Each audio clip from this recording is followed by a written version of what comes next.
Approximately 10 to 20% of the women all over the world are going through perimenopause or menopause. Believe it or not, it is a rocky road for a lot of women out there. So we want to bring this topic again, and we have a naturopath, a noted naturopath from Australia, Dr. Vanessa Lamaro. Welcome, Dr. Lamaro. Oh, hello, Amita. Lovely to be here. Yes, and I know you've co-authored almost 9 ebooks on fertility, on women's health, a lot of that. So, your focus is mainly on the balancing the hormones or the fertility or the perimenopause. What exactly is your focus? All of the above. So I work primarily with women, anybody with a menstrual cycle and issues that come up around periods from, teenagers, 20s, 30s, 40s, and then obviously transitioning often during the 50s. And so also fertility is a major focus of my practice as well. So helping couples who are struggling to conceive to have babies. Sure. So you're helping women throughout their journey of their menstrual cycle from the starting to the end and beyond, right? Yes. Okay, so let's just focus on right here when the women are almost getting ready to start their cycles, and then this whole imbalance of hormone is happening and the symptoms are going haywire. And, we hear about women kind of going hot flushes. What happens to the women out there? Well, perimenopause is a term that is usually used to describe the time preceding or before menopause. So it can happen. Some women start to have symptoms, maybe 1 or 2 years out. Some women will start to have symptoms around 10 to 12 years out from menopause. So it can be a really long journey for women. And usually what's happening is that progesterone levels are starting to decline and estrogen starts to really become quite roller coaster like. And so and also periods can start to change. They can get heavier cycles, maybe sometimes lighter, but usually heavier. The cycles can become quite short in duration or start to sort of spread out a little bit. But it's more, there's other conditions that can start to show themselves, like some women will develop issues with their breast health or with things like fibroids or cystic issues because the hormones are a bit out of whack. And so there's a lot of symptoms that can go along with that. So that's natural, like the estrogen, progesterone going down is a natural phenomenon that's happening amongst all the women as they get to a certain age group, right? Correct. And look, obviously dependent on the woman, their lifestyle, their genetics, they're going to have a different road. So it's really an individual thing. But as a general rule, after about the age of 35, our progesterone levels start to decline and our estrogen starts to be a little bit more erratic. And so it's really dealing with trying to level out the estrogen highs and lows, supporting the right estrogen metabolism and pathways through the liver and bowel and other excretory organs, and also supporting ovulation for as long as we can to be as robust and regular. And obviously, well, not obviously, but progesterone comes when we have a successful ovulation. So making sure that we're supporting those progesterone levels to balance out the estrogen and help to minimize some of those symptomatic responses. Okay, so what do we do? I mean, what should women do, right, to balance these estrogen and progesterone? The delicate balance is what I'm understanding, right, at a certain age. So, and of course, there is conventional thing like hormone therapy, which a lot of women go through or not, but we are focusing on the natural part of it. What is it that you suggest to the women who come to you? I think primarily we've got to look at lifestyle and diet with this area of interest, because really it's where what you eat, what you're doing in terms of your movement and your sleep and your stress levels really comes to the fore. If you haven't been looking after yourself and sort of being, burning the candle at both ends or eating poorly, those women, or having a lot of stress, like things that are out of our control, might have had a divorce or a business go bust or just life, kids, teenagers, who knows. But we've got to really knuckle down on being quite selfish, supporting ourselves, making time for ourselves, minimizing stressors, making sure we've got really good sleep habits and hygiene around that, and making sure that we're eating really, really well. To support like getting all those micronutrients and even macros like protein and good fats that really support healthy hormone balance. And it's a time that we really want to focus on adrenal health as well, because once we go through menopause and our ovaries kind of retire, we do still have lower levels of these hormones, these sex hormones, but they're produced primarily by our adrenals and by our peripheral fat tissue. And so if our adrenals have just been working their butt off by, being stressed for a decade or two, then they're not going to do as good a job, because they're going to be, preferencing that survival mode and that cortisol production as opposed to the sex hormones, pathways. So we really want to sort of cultivate a really good lifestyle to then help that woman go through that menopausal transition as easily as possible. Sure.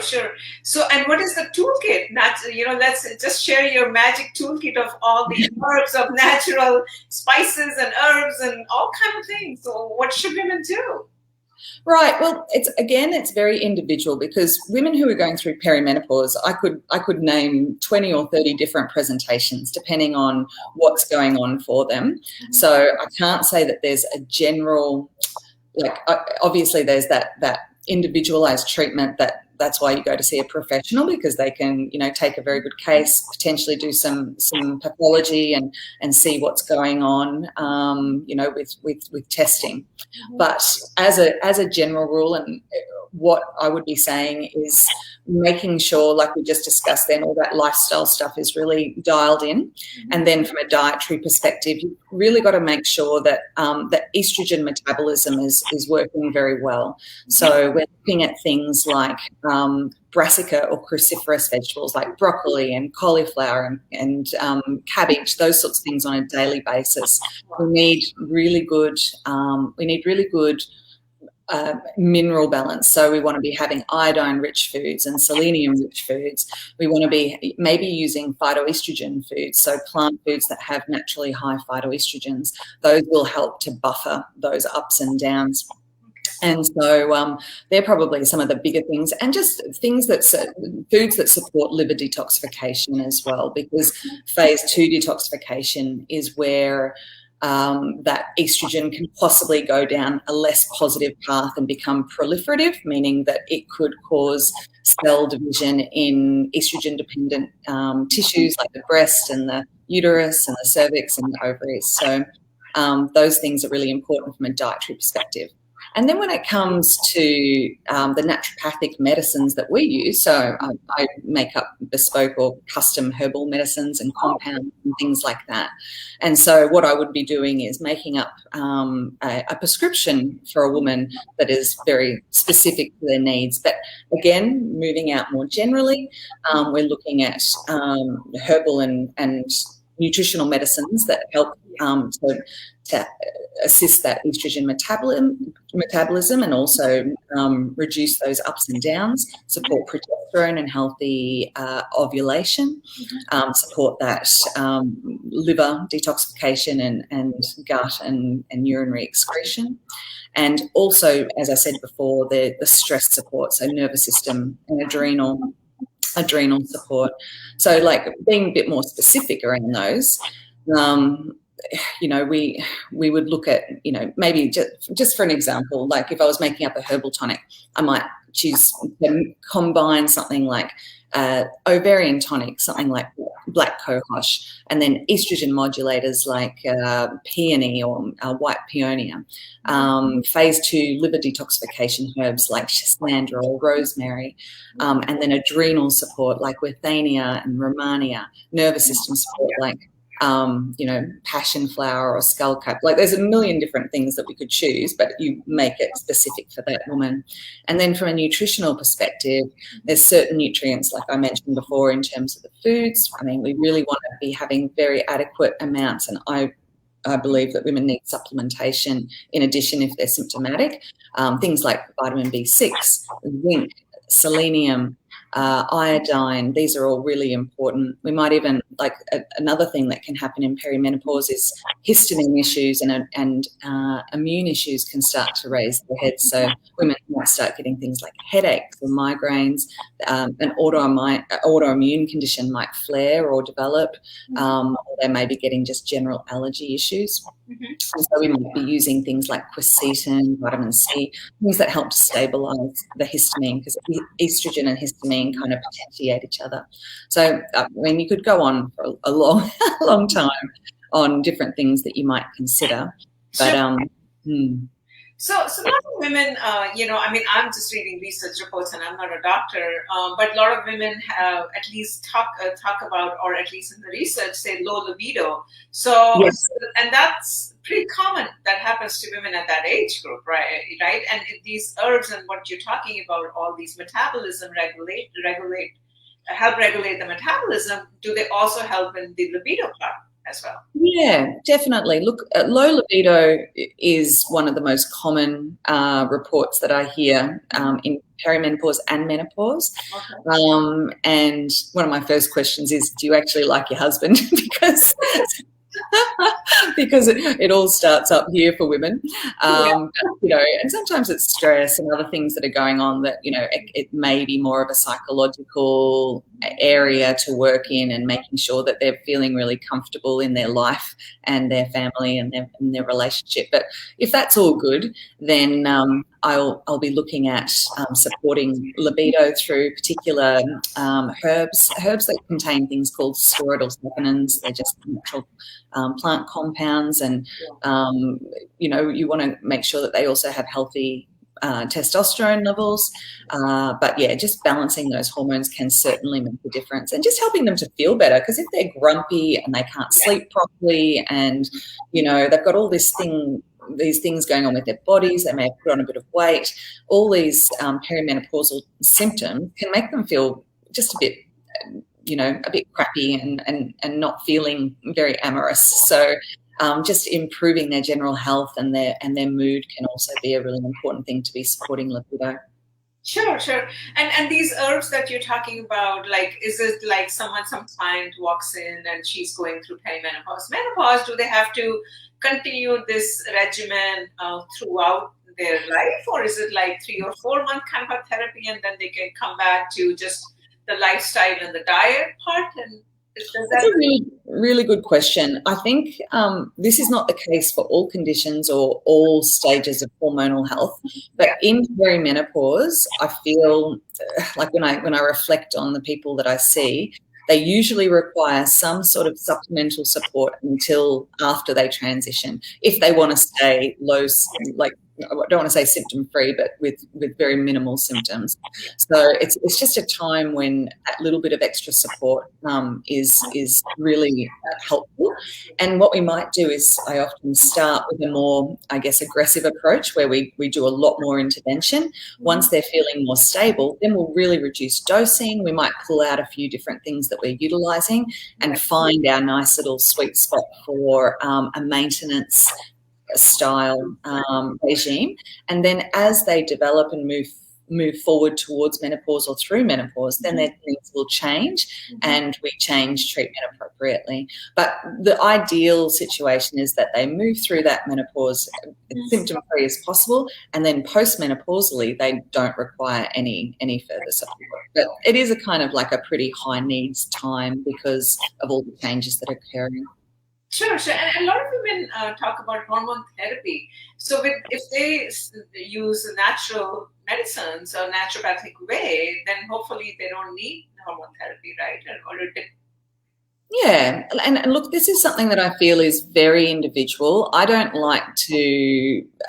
When someone says, do you think I should go on hormone replacement therapy? Yeah. I usually don't give them a solid answer, because I feel that it's a case-by-case basis. Okay. And I'm very willing to support someone in addition to hormone replacement therapy. I think it's very important, if you do choose to take exogenous hormones, to be making sure that all your pathways, like your metabolic pathways and detoxification pathways, are healthy and functioning well, so that we don't get the negative side effects of that we know that can occur.